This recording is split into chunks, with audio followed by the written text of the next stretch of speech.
And hello, welcome back to In the Upper Room. I'm Nancy Lopez, and we have our intern in training.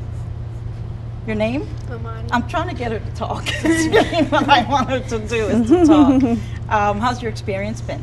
Good. Good? You know what? You are looking better and better, but we need to talk a little bit more. You like this field? Yes. Yeah, and that's what we promote here at In the Upper Room. Getting young people the support that they need so that they can live their lives in a positive way and contribute to the community in a positive way. So I commend Mike and Shauna for doing that work, and that's why I really, really like working with this program each month. Today we have Miss Hispanic Delaware, Maria Morales, who's going to be speaking in a few minutes. Miss Delaware Latina, Ana Laura Ornelas. Yes.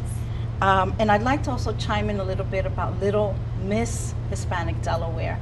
We in the Latino community have so many young people doing so many positive things and diversifying into the community, and I'm honored to have these ladies here because I learn from them every single day. Girls, welcome. Thank you. Tell me, first of all, let's start with Ana. Yes.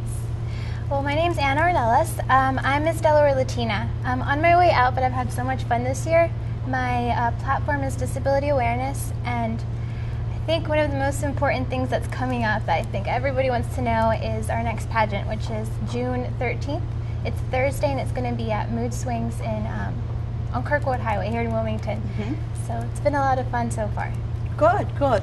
And we have standing in for Little Miss is Iris Torres. Iris, tell us about the Little Miss. The Little Delaware. Miss is actually Anna was one of our helpers years ago. The Little Miss, she was also one of our contestants for the Miss Hispanic Delaware pageant as well. And the Little Miss is, I love Little Miss because just like you stated, we have the ages from 6 to 9.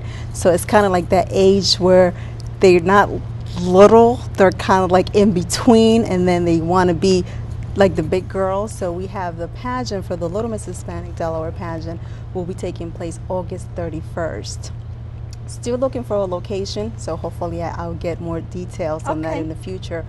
Still looking for sponsors, so that mainly that's what we need. We're still looking for a lot of sponsors. That's how we're able to do the Little Miss Hispanic Delaware pageant. It takes money to do all of that, and a lot of commitment. So it's also a lot of commitment. And my name is Maria, and I'm the Miss Hispanic Delaware 2012. And this experience was amazing.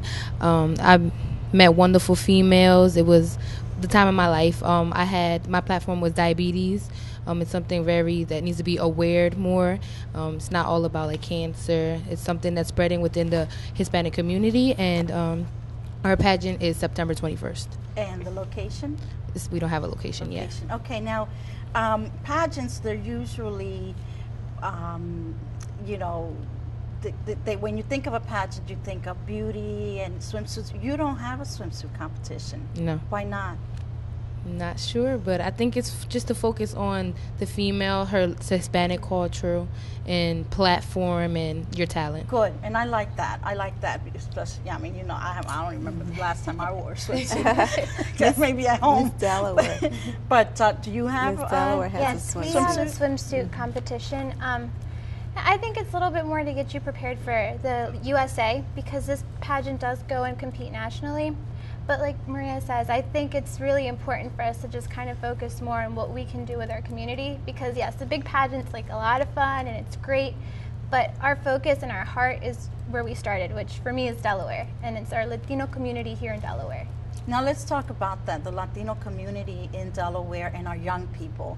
I don't know if this is true or if this is image. There's always talk about, you know, they're always bringing up negative things when it comes to Latinos, but we have many Latino young people doing positive things. Can we touch a little bit on that? Any one of you? Well, I know there's been the Dreamers, which we call the Dreamers. We have a lot of those. I'm from Sussex County, so I know a lot of the girls and the boys that have been in school down there have been really trying to go to college, and the ones who cannot have been part of the DREAM Act and keep fighting for it. I think that's something that's very important. Despite all of the negativity that may surround us, I think we still have a lot of people who have a bright future and who are intelligent enough to keep fighting for it. Good, good. And then now back to pageants. Beauty and pageants, swimsuits. Is there a sense of that you're really accomplishing something as a queen? And secondly, how does education fit in all this?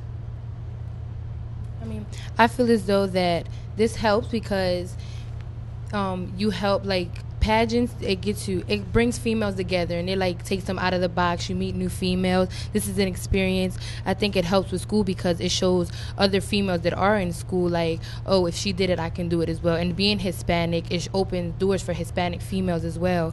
That shows that, like, you're a role model for them. If this Hispanic did it, then I can do it as well. Good, and that goes to my next question. What words of encouragement can you give young girls of all nationalities, all races, to stick it out and to stay in the positive road of success? What words can you give them to do this kind of work?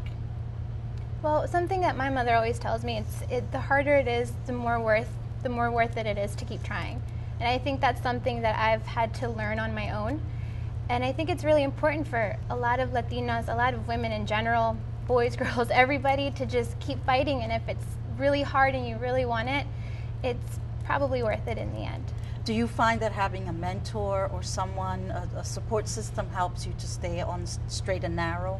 Yes, definitely. I have my family behind me 100%. So I think if I didn't have them, I don't know how strong I'd feel. And what words of encouragement would you like to give someone out there who's listening that doesn't have a mentor or doesn't have a form of support like you do? What would you tell them? You can always go places, teachers, counselors, young friends, or come to us like LACC. They have amazing mentors there. There's always somebody out there. You just have to look, and don't ever give up. Just keep going. Life is full of opportunities, and just follow your dreams. And on that note, thank you so much, girls. I learn so much from young people every day. To my daughter, I want to say thank you, because you are my biggest mentor. I've learned so much from you. And on behalf of the Upper Room, I'm Nancy Lopez. Thank you for being with us. That was really good.